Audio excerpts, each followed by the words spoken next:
Hey guys, Earl here with Clean Connectors. I know it's been a while since my last video, but I've been working on a lot of the Project 365 stuff, that crazy challenge I put onto myself, making $365,000 in 365 days. I'm working really hard to try to make it happen, and I'm getting close, but I'm still looking like, even when everything's going to be said and done, I'm going to be a little bit short, but it's going to be good. I'll give you guys the numbers as they progress, but for today's video, I want to talk about something that I'm passionate about because I lived on both sides of the coin, and they're kind of opposing factions.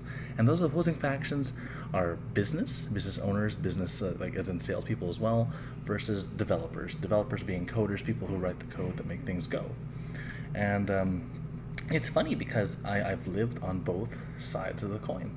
I mean, on this side, we've got the developers working hard to decode stuff, trying to figure out what the heck the people want, how to make it the most efficient, how to make it scalable. They've got all sorts of different worries to make sure that things go the way they're supposed to go. And then on the other side, we've got the business guys where the sales guy is promising the customer the sun, the moon, and the stars, and the developers are freaking out because they can't even do the first part yet because they're still trying to bridge that gap. And there's always that funny gap in between there. Where headaches occur and the fights kind of break out within companies and whatnot. And funny to say, I've actually been on both sides of the coin, even though they're completely opposite factions. When I grew up, I was coding, and my background is tech, so I was the coder at one point, and then I switched over to the sales guy at one point. And it's funny seeing both sides. Now, being able to bridge that gap, there's a couple of things that you guys can do to reduce the amount of headache and brain damage you guys have to incur when running into these things. So if you could make a couple things, suggestions here, a generic skeleton of the entire business model. So it's not so specific that if you change something, everything would break. If you guys could like pare it down just to the core things that it needs to be able to do, and then build that out, and then take everything else and make those modular, that makes your life a whole lot easier. So if something breaks, it's just the module and not the entire backbone of the entire system.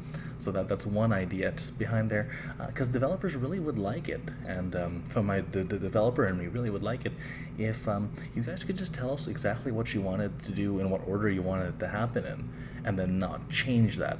Now I realize that's not a possibility at all times, so for the developers, just make a generic skeleton, finding out what the business needs are, and then make modules around that so that if something breaks, it's just a piece as opposed to the whole puzzle. For the business guys, think ahead. I mean, you understand the customer, or you're supposed to understand the customer, it being your job more than anybody else does. So thinking ahead means that you kind of know what they want, and you kind of know where they're heading, so you know exactly which direction they're tilting towards.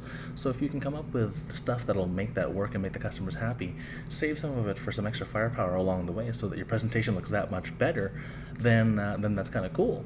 No feature creeping is for both sides of the coin, right? I mean, the developers really hate it when you do that, because feature creeping, and what feature creeping is, for those of you who don't know, is it's almost done or it's partially done, and you come up with this brilliant idea that's earth-shattering, changing that you want to do, or it might even just be this little tiny tweak. Just change this one little thing, and the problem is that tiny little tweak or the earth-shattering thing breaks everything, and developers hate it, and the business people wonder how come they get charged so much when that happens. I mean, that one little thing could screw up the entire database, which means you have to rewrite everything all over again. So it's just those little things that make the differences between businesses and developers. I understand there's a gap, but you know what? What's really cool is find people kind of like me who have been on both sides of the coin to bridge that gap and facilitate the difference between the development side, because developers think one way and business guys think another way, and they're both valid and they're both completely different. That's the only issue. Since I've been on both sides of the coin, I completely understand both sides. So yeah, I mean, to reduce the brain damage, see if you can help each other out, and that's just my running commentary for the day. I just felt like jumping on a soapbox, and hence the video came out. But I'll give you guys some updates, so I'll be back with more information and more data pretty soon. Thanks for watching.